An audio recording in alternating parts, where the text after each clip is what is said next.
buscar Nehemías capítulo 3 del 1 al 6 para iniciar entonces lo que vamos a conversar. Nehemías capítulo 3 del 1 al 6. Y así dice entonces la palabra de nuestro Señor.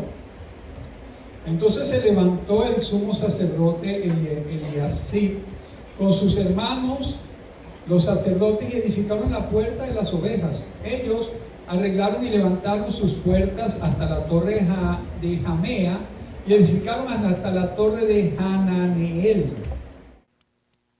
Junto a ella edificaron los varones de Jericó, y luego edificó Zacur, hijo de Imri.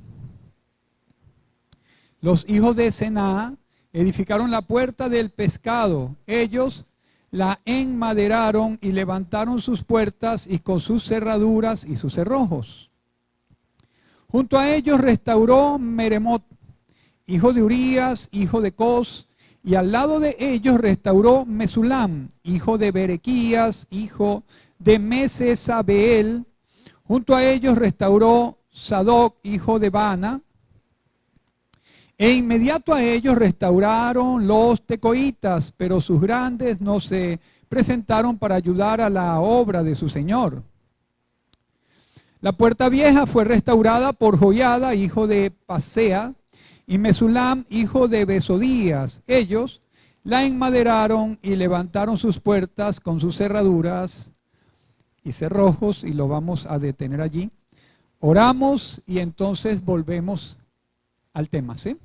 Padre, te honramos y te damos gracias en el nombre de Jesús. Es tu palabra viva y poderosa, que si la lluvia cae a la tierra y trae una transformación total y genuina para poder hacer germinar una semilla para que esta dé fruto, tu palabra cae a nuestras vidas no nada más para desafiarnos, sino para transformar nuestras motivaciones internas y transformarnos completamente. Por lo cual abrimos nuestro corazón para que puedas encontrar en nosotros esa tierra deseable y puedas depositar en nosotros por tu gracia, por tu amor y por tu llamado, esa semilla que dé al fruto al 30, al 60 y al 100 por uno. Atamos las tinieblas, todo invitado de Satanás para poder rechazar la semilla. Reprendemos al diablo y los demonios que quieran robarse la semilla con cansancio, con pesadez, con paradigmas, con todo tipo de mal que quiera robar la semilla que hoy va a ser sembrada. Hoy lo atamos, lo declaramos que este no es un territorio para él y le damos orden de salida, declarando que este espacio es tomado por el Espíritu de Dios, tomado completamente por la presencia de Dios, para que todos los presentes puedan experimentar la salud que trae tu palabra. Toda migraña, todo malestar, todo quebranto, enfermedad, por tus heridas fuimos sanados y tú enviaste tu palabra para sanarnos. Ahora declaramos sanidad total por el poder de tu Espíritu y por el imperio de la palabra de Dios, que trae salud a nuestros cuerpos, salud de la cabeza a los pies, y como hijos comemos el pan de la liberación de toda atadura, de toda mosca, de todo espíritu inmundo que haya querido venir a nuestras mentes para apartarnos de tus propósitos. Hoy, como pan de la liberación de los hijos, declaramos libertad total en nuestras mentes, nuestros pensamientos, nuestras emociones y nuestro cuerpo completo, en el nombre de Jesús. Lo creemos hecho, Señor. Amén y amén. Gloria a Dios. Antes de tomar asiento, por favor, salude a 2 o 3 personas si no le da pena saludar. Quiero conversar despacio y profundo porque la introducción de este mensaje es larga, pero necesaria, completamente necesaria. Entonces, quiero introducirlos en este sermón para que podamos comprender después el tema principal de lo que vamos a hablar. Por eso hoy quiero que nos vayamos por un momento y nos traslademos al libro de Nehemías. Nehemías es un libro extraordinario tomado por grandes escritores para sacar libros que solamente están basados en Nehemías para hablar de liderazgo. Quiero decirles que Nehemías es un libro clásico para hablar de liderazgo hasta nuestra época. Escritores como Charles Windows tiene un libro que ha traspasado los años también y solo se basa en el liderazgo de Nehemías. Se llama Pásame otro ladrillo. Tenemos John MacArthur, que saca libros de liderazgo y está basado en Nehemías como fuente o como base. Tenemos cientos de guías, cientos de manuales para hablar de liderazgo, que todos están centrados en el libro de Nehemías. Y hoy quiero centrarme en un solo capítulo que me llamó la atención porque fue el que menos quería leer. En mis años de leer la Biblia, hace muchos años, estaba pasando por alto el libro del capítulo 3 de Nehemías, como algunas veces me pasé el capítulo 5 de Génesis de la genealogía, y me iba directamente a la acción de Josué, a la acción de Esther, y me iba a los reyes para escuchar a David. Pero el Señor me dijo: lee completa la Biblia porque es un solo mensaje, no puedes dejar nada por fuera. Léelo completo porque todo tiene importancia. En la Biblia no hay ningún desecho, todo es para comer y es absolutamente un solo mensaje. Así que no podemos excluir ningún libro a pesar de que no lo podamos entender en el momento. Y pues por supuesto me senté a leer el capítulo 3 de Nehemías, que aparentemente es un libro que está lleno nada más de personas, de una serie de nombres que aparecen allí, que revelan la construcción de un muro y revela el trabajo en equipo. Pero en este capítulo 3, lo cual usted tiene la tarea de leer el libro de Nehemías completo cuando llegue a su casa, este capítulo 3 revela la clave del liderazgo y de trabajo en equipo. A través de la reconstrucción del muro de Jerusalén, revela por la reconstrucción del muro un liderazgo y un trabajo en equipo. Esto me emocionó y yo asocio mucho este pasaje con toda humildad. Lo asocio con la Iglesia Maranata, Movimiento Unidad, pero también lo asocio en cierta manera con Príncipe de Paz. Todo este primer capítulo 3, para irnos después a lo que va a ser el desarrollo del mensaje. Esta introducción lo asocié también con Príncipe de Paz, y yo creo que todos vamos a comprender por qué asocié de alguna manera este capítulo 3 con Príncipe de Paz. En este capítulo 3, haciéndoles contexto para cuando vayan a leerlo y estudiarlo en su casa y profundizarlo, habla del poder de la colaboración en 5 aspectos importantes. El primer aspecto importante es que él nombra trabajo en equipo y colaboración. Y eso me hace recordar que Príncipe de Paz es una iglesia que trabaja en equipo y en colaboración. Ellos aquí detallan de una forma exhaustiva cómo diferentes grupos familiares, cómo diferentes individuos trabajaron en la reconstrucción del muro de Jerusalén. Ellos se mencionan en este capítulo 3, se mencionan a sacerdotes, levitas, orfebres, perfumistas, comerciantes, e incluso nombran mujeres e hijas, nada típico para mencionar en un libro del Antiguo Testamento, pero era para nombrar la variedad de personas que conformaron los equipos. Quiere decir que los equipos fueron formados por diferentes tipos de personas. No todos eran profesionales, no todos eran bilingües, no todos eran ingenieros, no todos eran pastores, no todos eran ancianos, no todos eran asistentes pastorales. Allí había obreros, domésticas, orfebres, perfumistas, comerciantes, toda una gama de personas que estaban juntas en un solo lugar para construir el templo, para construir los muros de Jerusalén. Y demuestra todo esto que la obra de Dios no es de unos pocos. Diga, la obra de Dios no es de unos pocos. Y diga, la obra de Dios cuenta conmigo. Sino que toda la comunidad de diferente estatus, de diferente color, de diferentes estudios, todos formamos el gran cuerpo de Cristo para construir y echar la obra hacia adelante.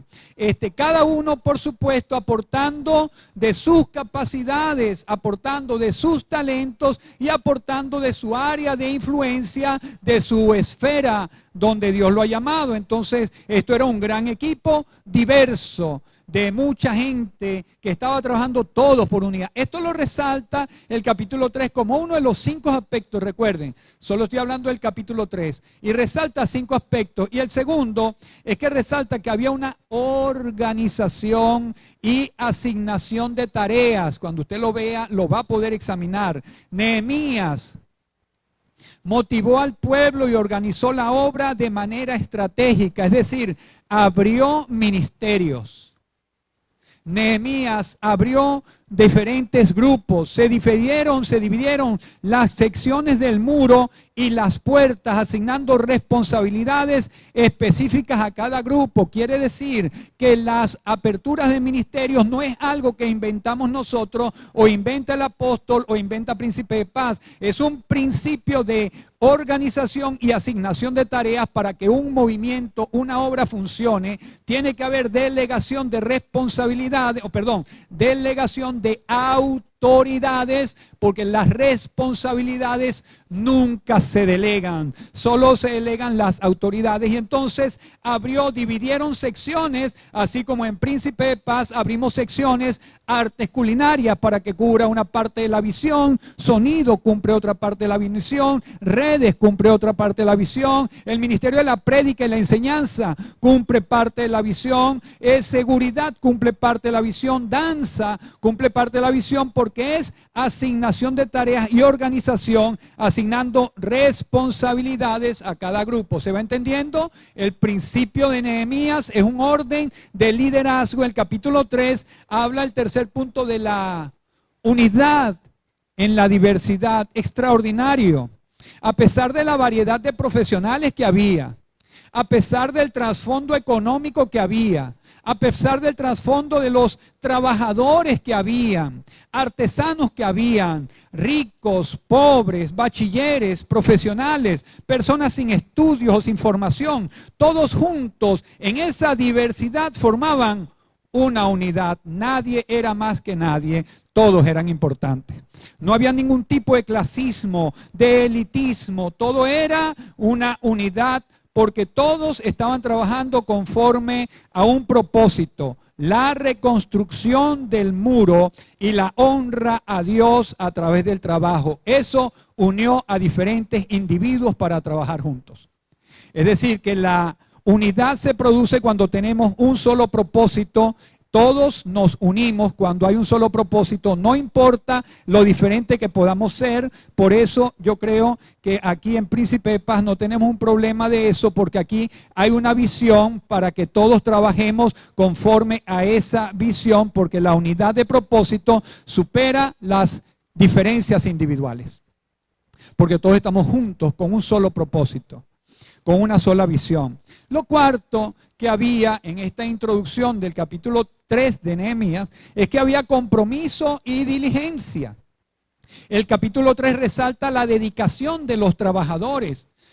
Muchos trabajadores trabajaban frente a su casa, frente a su habitación, mostrando un sentido de pertenencia y compromiso personal con la tarea. Hubo quienes repararon más de una sección, queriendo decir que hay servidores que pueden servir en más de un ministerio. De acuerdo al fruto que den uno, puede servir en otro. Si tienes artes culinarias como un don y un talento, pero también tienes danza como un don y talento, puedes servir en 2 ministerios si das fruto en los 2. Si los 2 dan frutos, si tienes varios talentos que dar, pues la iglesia es un lugar para hacer la agenda y colocar a las personas en diferentes áreas donde pueda dar fruto de acuerdo a sus capacidades y de acuerdo a los frutos que esté dando en cada uno. Pero esto surge de una escuela de liderazgo, de un líder como Nehemías. Y el quinto ejemplo en esta introducción es el liderazgo ejemplar. No hay duda de que Nehemías fue el líder principal, no hay duda para eso, no hay duda de eso. Pero en este capítulo el protagonista no es Nehemías. El protagonista es el pueblo que movilizó Nehemías, empoderando al pueblo para que cada uno asumiera su parte. es que el liderazgo de Nehemías se manifestaba en su capacidad para inspirar a otros, para organizar a otros, para reconocer el esfuerzo de cada persona, y él no era el protagonista. Y yo creo que en Príncipe de Paz nuestro equipo ministerial sabe que el protagonista no es ningún ministerio, sino que es toda la iglesia Príncipe de Paz la protagonista en cualquier actividad que se realiza, y no hay ministerio más importante que otro, y no hay líder más importante que otro. Todos somos importantes. No hay un líder que sea mayor que otro, no hay un líder más importante que otro, no hay un ministerio más importante que otro, y no hay un líder que se proyecte por encima de otros, porque realmente ese no es el ministerio que nosotros tenemos. Nosotros tenemos un ministerio de empoderar para que el pueblo haga la obra, y la gloria siempre sea de Dios y no de los hombres. Y la gloria siempre tiene que ser de Dios, sin negociación alguna. Bueno, este capítulo es poderoso porque nos habla de estos 5 elementos trascendentales, importantes, que ha sacado manuscritos, libros, joyas de la literatura hablando del liderazgo. Pero en este capítulo 3, donde vemos este liderazgo piadoso de Nehemías, una visión clara, un pueblo unido, un pueblo comprometido para superar obstáculos inmensos. Si lee Nehemías, ve los obstáculos que hubo: persecución, amenaza, intimidación, enemigos disfrazados de amigos, todos ellos, pero ellos con una sola visión, con un liderazgo comprometido, todos unidos, superaron todos estos obstáculos para lograr el objetivo de la construcción de los muros. Pero también en este capítulo nos muestra que la obra del Señor avanza, solo avanza cuando cada miembro del cuerpo de Cristo asume su responsabilidad y trabaja en armonía con los demás, nunca aislado. El cuerpo de Cristo y la iglesia, o el cuerpo de Cristo, siempre avanzará cuando trabajamos en armonía, nunca aislados, cuando trabajamos juntos, cuando somos responsables y trabajamos juntos. Pero se presenta el versículo 5 para darnos una gran bofetada. Impresionante, y por eso es que hoy vamos a hablar de la huella de un líder. Ahora, yo sé que poner este título es agresivo, porque muchos inmediatamente se excluyen de allí. Dicen, bueno, van a hablar del líder, bueno, eso lo tienen que escuchar los pastores, los asistentes pastorales, y yo, ¿para qué vine aquí? Para hablar. No quiero que usted se excluya del líder. No quiero, porque yo le iba a poner el título, La huella de un siervo de Dios. ¿Cuántos son siervos de Dios aquí? O hijos de Dios. La huella, entonces puede ser la huella de usted. La huella, yo le puedo haber puesto la huella de una doméstica, de un trabajo doméstico, la huella de una madre en un hogar, la huella del esposo en una casa, la huella del padre con sus hijos, la huella del jefe con sus empleados, la huella del empresario con sus emprendedores, con sus empleados, la huella del emprendedor. Pero para hacer el título un poquito más, para que la gente de afuera los escuche, le puse la huella de un líder, pero es la huella de usted. La huella que cada uno tiene que tener nosotros. Y aquí se presenta en el capítulo 3, versículo 5, una bofetada radical a nosotros que nos cruza la cara. A todos nosotros, todo esto extraordinario que había hecho este equipo, todo esto extraordinario, estos 5 elementos tan extraordinarios de un movimiento, de una visión que había levantado Dios, el versículo 5 nos cruza la cara. De pronto nos descuadra el sistema y todo esto, porque se presenta algo que quiero que ustedes lean, que estaba como furtivo, como escondido, pero que por la gracia de Dios quedó escrito para que ante nuestros ojos tuviéramos no condenación, pero sí una gran advertencia de que no repitamos lo que pasó en el versículo 5. En el versículo 5 del capítulo 3,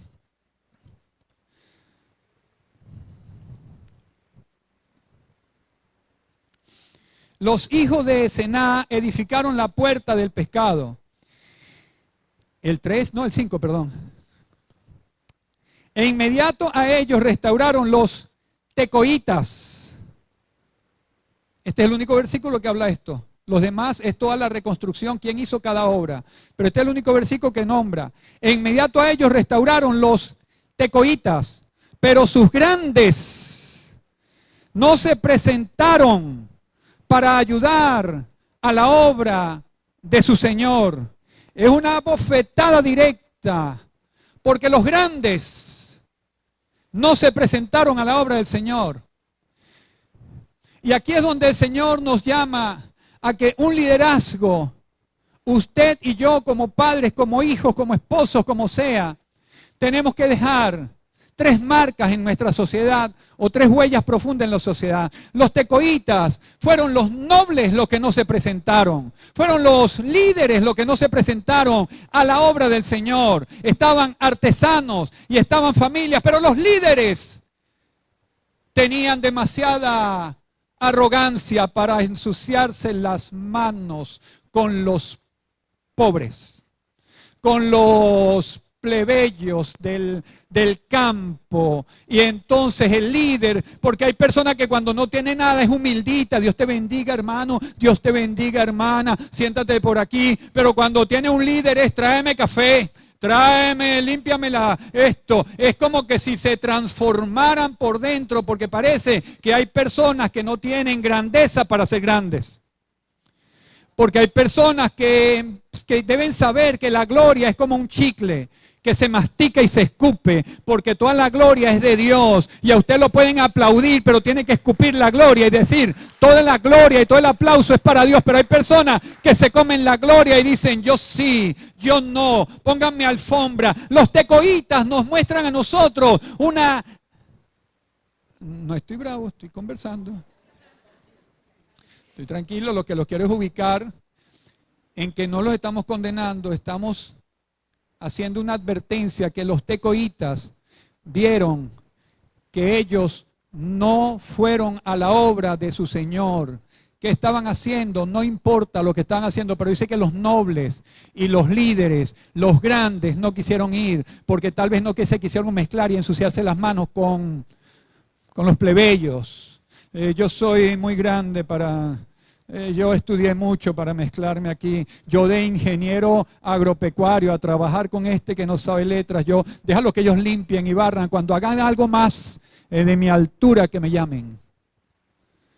Y perdieron la oportunidad de ser un modelo. Primera huella que debe dejar un líder es modelo. Y ellos perdieron la oportunidad de modelar a su equipo. Perdieron la oportunidad de ser una referencia moral. Porque las personas no siguen a las personas por imposición, sino por admiración, por modelo y por amor. Pero una persona arrogante, una persona que los deja a ellos solos, no son fáciles de seguir. Para seguirlos a una persona que no se involucra con el pueblo, que no se involucra, tiene que utilizar 2 medios, el autoritarismo o el abandono. Vienes porque yo soy tu líder, vienes porque si no te va a ir mal, vienes porque te lo estoy diciendo. Eso no es el servicio, ese no es el modelo. Los tecoitas nos muestran que ellos tenían un sistema de liderazgo autoritario, mandaban a la gente, pero ellos no se presentaban. Es fácil mandar a un grupo de gente a hacer cosas y no ir ellos. Los tecoitas perdieron la oportunidad de ser modelos de lo que Dios quería que ellos fueran. Fueron la huella negativa que ellos tenían que dejar. Ellos no sabieron que faltando a este compromiso estaban mandando un mensaje devastador a toda su comunidad, a todos sus cuerpos, a toda su gente. Ellos están mandando un mensaje de indiferencia. No me importa la obra del Señor. Vayan ustedes. Yo no voy a la iglesia. Vayan mis hijos. Le estás abriendo una brecha a tus hijos para que el día de mañana ellos no vayan a la iglesia tampoco, porque ellos no tuvieron un modelo para sus hijos. Los tecoitas nos muestra este versículo nada más, que ellos tenían que modelarlo y ellos enviaron un mensaje que devastaba, un mensaje de indiferencia para abrir una brecha moral delante de su gente, una brecha moral para que el día de mañana los hijos le digan, si tú no ibas, ¿por qué me dices que vaya? Si tú fumas, ¿por qué me dices que no fume? Si tú actúas así, ¿por qué me dices que no debo actuar así? Abren una brecha moral. La inacción de estos nobles tecoitas fue un antimodelaje, fue un antimodelo. No fue un modelo teniendo ellos la oportunidad. Y Jesús dijo en Marcos 10:45, porque aún el Hijo del Hombre no vino para ser servido, sino que vino para servir y dar su vida en rescate por muchos. Él vino a dar ejemplo. Él vino a ponerse como modelo. Él no hizo nada Él no mandó a nadie a hacer algo que él no había hecho primero. Él se puso como modelo.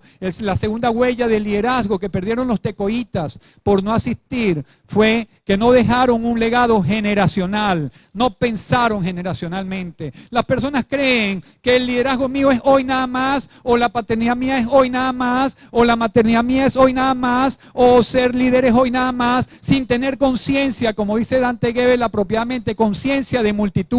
Pensar que lo que tú haces hoy puede afectar a otra persona. Ellos no tenían conciencia de multitudes. Ellos pensaban que lo que ellos hicieran nadie lo iba a ver. Nadie le iba a parar, pero ellos abrieron una brecha, un hueco que ellos debían construir. No lo construyeron. Le faltó la acción a estos líderes. No solo afectó su presente, sino que pudieron haber sembrado una semilla de apatía para las generaciones futuras. Una semilla de apatía para los que venían.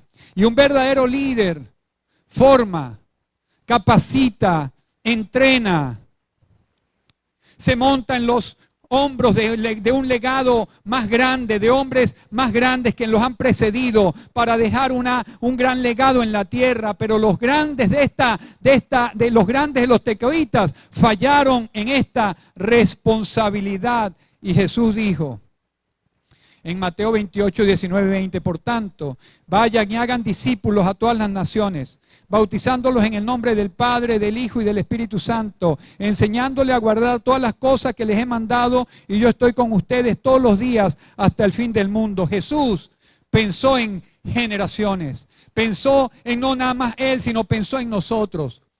Pensó en que alguien tenía que ser discipulado para seguir discipulando hasta que Cristo viniera. Pensó en nosotros, ordenó una conciencia generacional. Ve y algo por los demás, ve y discipula a otro. No te quedes tú nada más con estar conforme diciendo, yo oro en mi casa, yo reprendo los diablos en mi casa, pero yo no tengo más nada que hacer. Tienes cosas que hacer dentro del cuerpo y dentro del reino. Ahora, la tercera cosa que le faltaron a los nicolaitas hacer fue pensar en un pensamiento transformacional.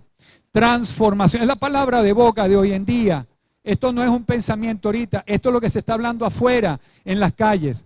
Liderazgo transformacional, liderazgo generacional, pero todos ellos se quedan pequeños ante un planteamiento bíblico, porque todos los liderazgos que están enseñando afuera es para enseñar al yo y levantarlo, pero el liderazgo de Cristo es el yo mengua y Cristo resplandece, es donde yo menguo y entonces Cristo florece, es donde Cristo es el líder siervo, no el líder autoritario, mandón o de alguna manera arrogante, no, es un líder siervo que se presta para el servicio, que muestra su vida en rescate por mucho, que se mezcla con la prostituta, que abraza al leproso, que toca al publicano. Es ese líder que está allí, que no le importa que le digan que está con mendigos y con perdidos, porque él es un líder transformacional que viene a hacer un cambio transformador en la gente con la que se rodea.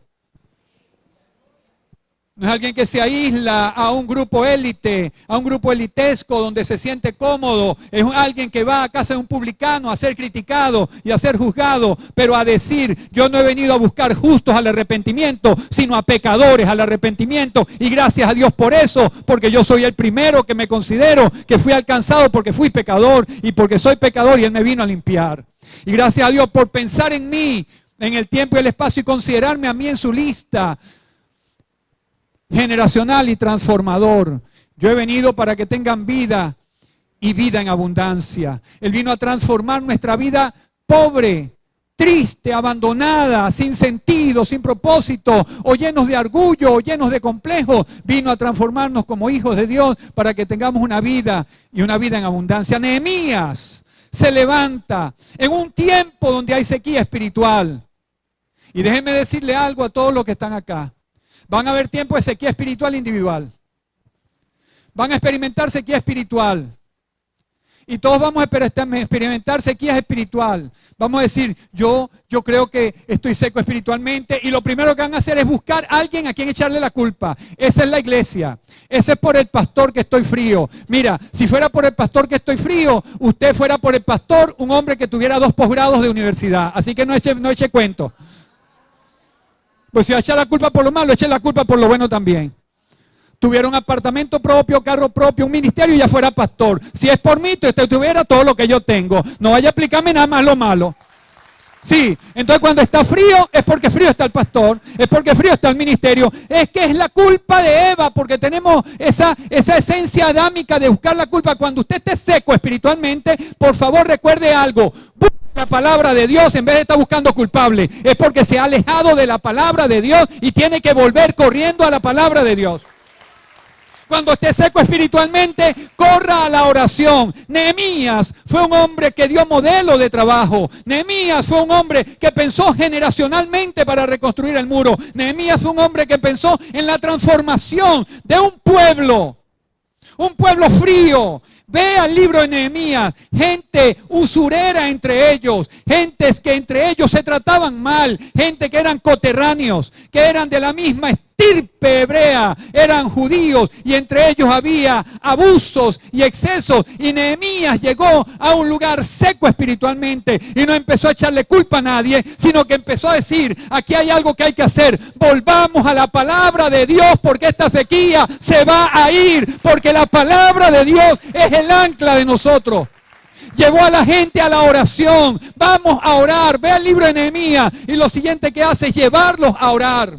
Los lleva a orar unos, personal e individualmente, porque un avivamiento no se produce nada más cuando el pastor está avivado, sino cuando todo el cuerpo está avivado. Cuando cada uno en particular, en vez de echar la culpa de su sequía espiritual, busca a Dios. Lee la Biblia, ora la palabra. Se reúne con los hermanos, busca un espacio para servir en la iglesia. Quiero servir con mis dones, quiero servir con mis talentos, quiero hacer algo para Dios. Se congrega, se reúne entre hermanos, tiene coinonía, tiene compañerismo, evangeliza a otros. Eso trae avivamiento. Nehemías trajo los medios de gracia en un tiempo sin gracia. Y eso despertó un gran mover de Dios. No fue Nehemías, Nehemías los guió a cada uno lo que tenían que hacer. Pero hoy tenemos mucho misticismo. Tengo piojos porque el pastor tiene piojos, porque todo empieza por la cabeza. Gracias a Dios no tengo pelo para que no me echen culpa, porque si no hasta los piojos fuera yo culpable. Tenemos un espíritu extraño dentro de la iglesia, que la gente en vez de procurar buscar a Dios, leer la palabra, meterse con Dios, evangelizar, servir, congregarse, está buscando las razones porque está frío porque has dejado los medios de gracia. Puedes estar en el lugar de manantial de aguas y morir de sed porque no tienes intención de tomarla. Porque tal vez tienes un pecado o algo que tienes que confesarle a Dios y te lo tragas. Pero tienes que hablar con Dios. Yo no estoy pidiendo que me confieses tu pecado. He escuchado mucho y ya no quiero escuchar más. Confiésaselos al Padre. Los pecados ocultos es para confesárselos al Padre. Padre, ¿tú sabes qué? Tengo esta debilidad, tengo esta área débil. Ayúdame, Señor. Ayúdame a salir de esta área. No he podido superarla, pero a Dios confiésaselo porque ya Él lo sabe. Habla con Él. Aquí no somos curas, aquí somos pastores que te guiamos a Dios porque eres rebaño, hijo de Dios, para que Dios sea tu Padre celestial, para que Dios te organice, para que Dios te perdone. Dios no te va a condenar por tus debilidades. Dios no te va a condenar por esto. Yo batallo con comerme las uñas. Todavía, tú también, tú no te comes las uñas, es la broma. Tú no, te las muerdes de vez en cuando sí. Pero yo batallo, hoy todavía tengo 57 años y batallo con comerme las uñas. Y me convertí, y me dijeron que me echara brillo antimordidas, pero lo dejé de usar porque me dio acidez. Me lo comía y me daba acidez, eso sí me dio acidez, vale. Una semana comiendo uña con esa broma era demasiado. Todos los días me lo comía y yo me dio acidez. Entonces lo dejé de hacer porque no me cabía bien en la dieta. Una cosa tremenda. No es un diablo, no es un diablo, porque si fuera un diablo lo reprendo y se va. Los demonios se van en el nombre de Jesús. No porque tú eres grande, sencillamente en el nombre de Jesús cualquier demonio se larga, porque ese nombre es sobre todo nombre y no hay demonio que lo resista. Y punto, un demonio que se presenta, fuera diablo en el nombre de Jesús, no por mis méritos, sino por sus méritos, no por mi perfección, sino por la perfección de Él, no por mi salud, sino por su gracia y favor. Todo demonio se va en el nombre de Jesús. No hay que tengo que estar en ayuno, no, en el nombre de Jesús se van los demonios. No, no se fue porque no estoy en ayuno. Pues métete en la fe de que los demonios no resisten escuchar ese nombre. Pero es un mal hábito. Se me insertó en algo. En mi infancia Satanás trabajó para dejarme un hábito enmarcado allí que me ha sido difícil dejarlo. Me han ungido con aceite, reprendido los diablos, me han avergonzado, me han dicho de todo y no hay problema. Yo he batallado porque digo, Señor, no es bueno. Mi hijo Jorgito, que está por ahí, Jorge Gómez, yo predicaba, yo he tratado de no comerme las uñas delante de la gente, lo cual muchos ya habrán notado que no lo he podido evitar. Y una vez, ahora no lo hago predicando. Gloria a Dios, ya superé algo.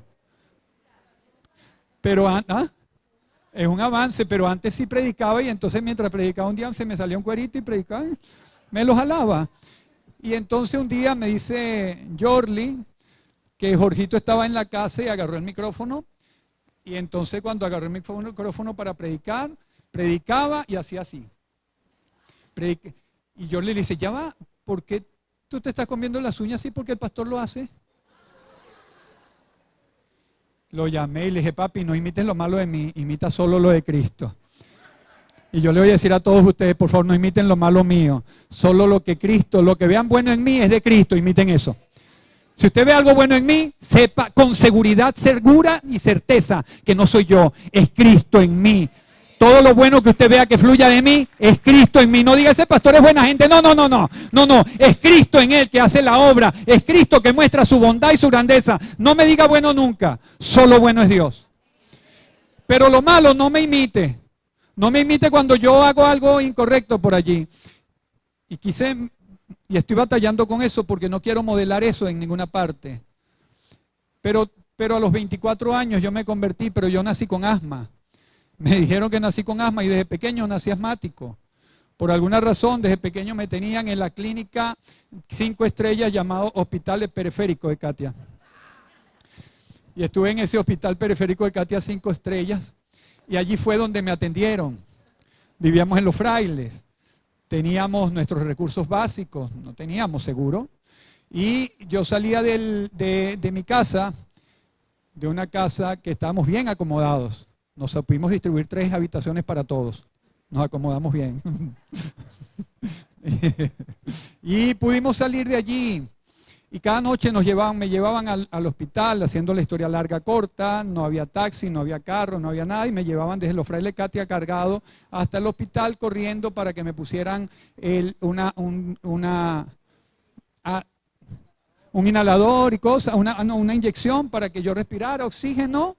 Y después corría, después de allí, ya yo no tenía que caminar, ya yo me caminaba, ya no me cargaban, para eso pasaron muchos años. Y ya a los 24 años, yo a los 11 años me presentaron el inhalador, lo que llaman ahora Verodual, o tienen otros nombres, aquel se llamaba Lupen, en aerosol. Y eso me acompañó a mí, después que yo conocí ese Lupen, me echaba 3 bombazos y salía a correr de nuevo. Y después me daba el asma en una esquina, me daba 3 bombazos, chuchu, y seguía corriendo otra vez de nuevo. Y entonces así a los 24 años llego a la iglesia y llego al trabajo y yo tengo ahora la bomba en un lugar estratégico que es aquí metido en la media. Si fuera hoy no puedo porque las medias son chiquiticas, pero antes las medias eran grandes y la media cabía, aquí cabía la bomba y yo me la metía. Y es un aerosol que estaba allí. Cuando yo me metía el aerosol allí, yo estaba seguro que yo podía correr y cualquier cosa porque en cualquier momento que me daba el asma me lo sacaba y tomaba el aerosol. Y un día estoy predicando a los 27 años, desde los 24 años hasta los 27, a los 27 estoy predicando en un púlpito y yo le dije, Señor, ¿no te daría vergüenza? A él. ¿No te daría vergüenza que yo predicando me dé el asma? Qué pena. ¿Cómo quedarías tú si yo predicando me da el asma? Y tenía mi bomba aquí. Y yo dije, bueno, cualquier cosa, si estoy predicando y me da el asma, me volteo, me saco la bomba y volteo. Estaba preparado para todo. Y en esos años Dios no me condenó por usar la bomba. Hay personas que si tú estás enfermo creen que estás en pecado y ya dicen, no, lo que hace es que tú estás en pecado y eso es lo que pasa, revísate tus pecados. Pero muchas veces no es que estás en pecado, es que tienes una condición.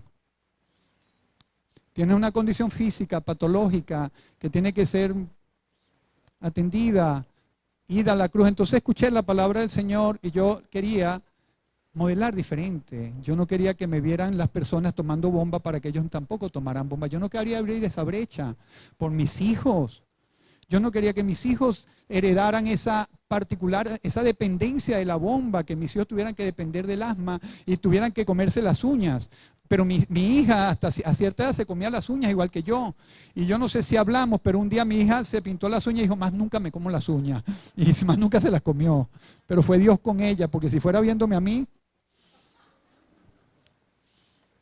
a los 28 años, yo desde los 24 que me convertí, me enseñaron y me dijeron en la iglesia donde me convertí, bueno, tú tienes una opción, decir la verdad ante esta realidad que estás viviendo. Esta es una realidad, pero la verdad es que Cristo se llevó todas tus enfermedades en la cruz del Calvario. Decide creer esa realidad, esa verdad.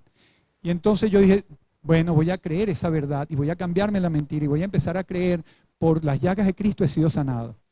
Y voy a repetir esa verdad, por las llagas de Cristo he sido sanado. 24 años, por las llagas de Cristo he sido sanado. 24 años y medio, por las llagas de Cristo he sido sanado. Me arrodillaba a orar. Y mientras oraba me sacaba la bomba. Chu, chu, por las llagas de Cristo yo he sido sanado. Chu, chu. Y me levantaba y Dios no me condenaba. Me paraba de orar y, Señor, por tus llagas yo he sido sanado. Me iba a ir a un culto y antes de salir al culto a predicar, chu, chu, por las llagas de Cristo yo he sido sanado. Terminaba de predicar un culto y me iba a la oficina rápidamente, chu, chu, por las llagas de Cristo yo he sido sanado. 24 años, 25 años, 26 años, 27 años. Yo decía, Dios mío, permíteme que un día yo no tenga que estar tomando esta bomba porque por tus llagas yo he sido curado. Y una persona me dijo, bueno, tú te la vas a seguir tomando. Y si te llegas a morir de asma, me dijo. Mira lo que me dijo. Se lo digo porque estamos aquí en secreto y nadie sabe nada. Bueno, nada más lo que están por las redes sociales. Me dijo, si te mueres de asma, te vas para el cielo y le vas a decir al Señor cuando lo veas, Señor, aunque morí de asma, tú siempre fuiste mi sanador. Y es verdad. Él es mi sanador, que aunque me mate, en Él esperaré. 28 años, un día me paro para salir y salgo como 2 o 3 semanas a la calle y un día me paro a preguntar, ¿y la bomba? ¿Dónde está la bomba? ¿Dónde está esa bomba? No la cargo, 2 o 3 semanas sin bomba. Llego a la casa y digo, aquí te dejé. ¡Wow! Dios me sanó y ni cuenta me di. Dios me sanó totalmente. Porque Dios no te condena mientras tú tienes tus batallas.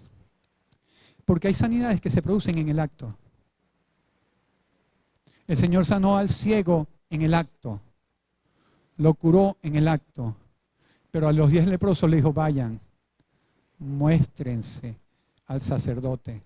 Y fue progresivamente cuando obedecieron que en el camino fueron sanados. Sea como sea que Dios sane, Dios sana y nosotros no tenemos por qué meternos allí en que uno sana en el acto y otro puede sanar progresivamente. Lo importante es que Dios no te condena. Dios está contigo y tú puedes seguir creyendo que Dios está contigo. Ahora, yo no sé con qué estás batallando tú en tu interior. Yo tengo un mal exterior que me como las uñas, pero tú qué tienes por dentro que no lo dices, pero que tampoco se ve. Porque usted me puede condenar a mí porque me ve, pero yo no lo puedo condenar a ti por algo que no veo. Por algo que está allá adentro, pero yo no veo. Y no lo puedes ver en mí. Porque hay pecados de orgullo y pecados de pasión. Y los pecados de pasión están por dentro. Los pecados de orgullo están por dentro. Y se manifiestan. ¿Qué pruebas tienes tú? ¿Qué estás pasando? Que te sientes condenado, descalificada. Dios no te condena. Dios quiere ayudarte a superarlo. Dios quiere ayudarte a seguir adelante. Un drogadicto me dijo, pastor, cuando estoy consumiendo droga, allí llorando en el monte, metido por allá adentro, le digo, Dios, perdóname, no he podido quitarme este mal hábito, sé que no te agrada, perdóname. Te voy a decir algo, Dios no lo condena, Dios lo va a ayudar y Dios lo va a sacar. Así que Dios nos mandó a modelar. Tenemos un desafío importante en este momento. Somos un liderazgo. El movimiento que levantó Nehemías no lo pudo impedir los tecoitas que no fueron.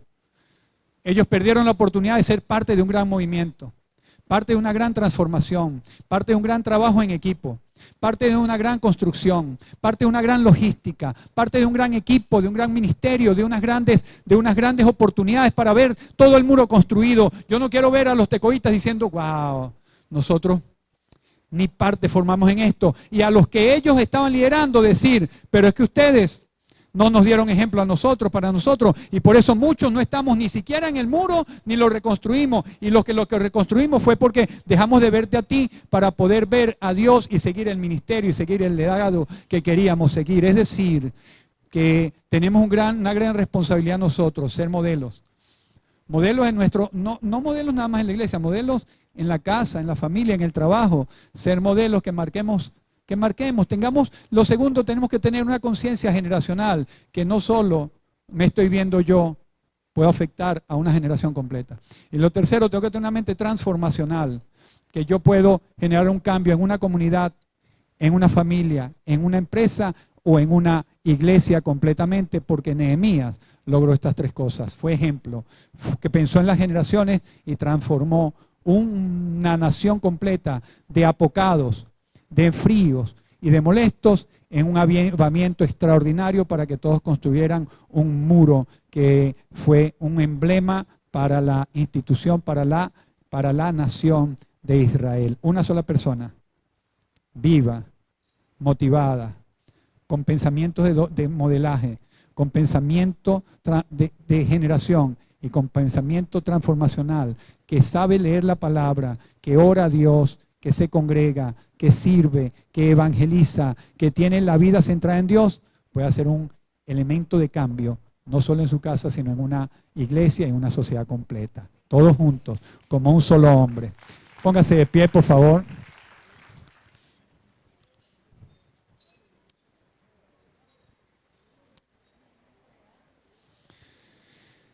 Confío en Dios que la advertencia de los grandes, de los tecoitas, nos impulse a ser líderes que modelemos el servicio, que construyamos un futuro y que seamos instrumentos de la transformación de Cristo, donde quiera que nos encontremos. Incline su rostro. Padre, en el nombre de Jesús, somos tus hijos. Escuchamos tus advertencias. Escuchamos un tesoro de un verso bíblico, de un mensaje completo, que a ti te ha placido dárnoslo en el tiempo y la ocasión necesaria. Por eso hoy oro por cada uno de los presentes. Que tu gracia y favor esté con cada uno de ellos. Que todo lo que tú has planificado con ellos, todo lo que los haya estorbado. Mira a los que habían caminado, Señor, que empezaron con fuerzas, que empezaron con ánimo, siendo modelo, teniendo conciencia generacionales y teniendo conciencia transformacionales. En el camino por diferentes oposiciones pudieron enfriarse por la crítica, por el juicio, por la persecución, por la maldad de los malos, por la apatía de los buenos, por la indiferencia de los activos. Hoy, Señor, se pudieron haber enfriado para la obra tuya, para tu gloria, para su vida personal, familiar, relacional, ministerial, económica. Hoy se desarticula toda agenda de Satanás, reprendemos al infierno y atamos los demonios. En el nombre de Jesús, todo lo que haya paralizado el deseo ardiente de ser modelos del Señor, de tener conciencia de multitudes y de ser transformadores, hoy todo lo que lo haya impedido, hoy lo cancelamos en el nombre de Jesús. Reprendemos al diablo, sus influencias, sus mensajes, los enemigos vestidos de amigos, toda oposición, toda intimidación, toda altivez que se haya levantado para acabar con el avance de tus hijos en su casa, como esposos, como esposas, como padres, como líderes, como ministros, como jefes, como empresarios, Todo lo que les haya estorbado, Señor, hoy es quitado y declaramos tu gracia y favor para que cada uno de nosotros pueda tomar una vez más este reavivamiento individual y personal que cambia nuestras vidas y cambia nuestro entorno. Padre, oramos por cada persona en individual que experimente frescura del Espíritu, que experimente la gloria de Dios, que experimente los dones proféticos, que experimente los dones espirituales, que experimente las capacidades físicas, las capacidades y los dones que tú les has dado, que encuentren y recuerden la esfera de influencia que tienen que afectar y irradiar, que cada uno de ellos encuentre en ti esa fuerza, ese vigor para establecer el reino de Dios donde quiera que lleguen. Oramos, Señor, por todo este pueblo, que nunca más será apocado, por cada individuo de esta casa, que será avivado, que será reavivado, que será un motor de cambios, de unción y de frescura donde quiera que llegue. Quitamos y desarticulamos toda obra de Satanás, toda excusa perversa, todo plan de las tinieblas, toda mentira del diablo la cancelamos y declaramos la verdad de Dios, del reino de Dios en este momento. El reino de Dios en cada vida, el reino de Dios en cada corazón, tu presencia en nuestras vidas, en el nombre de Jesús.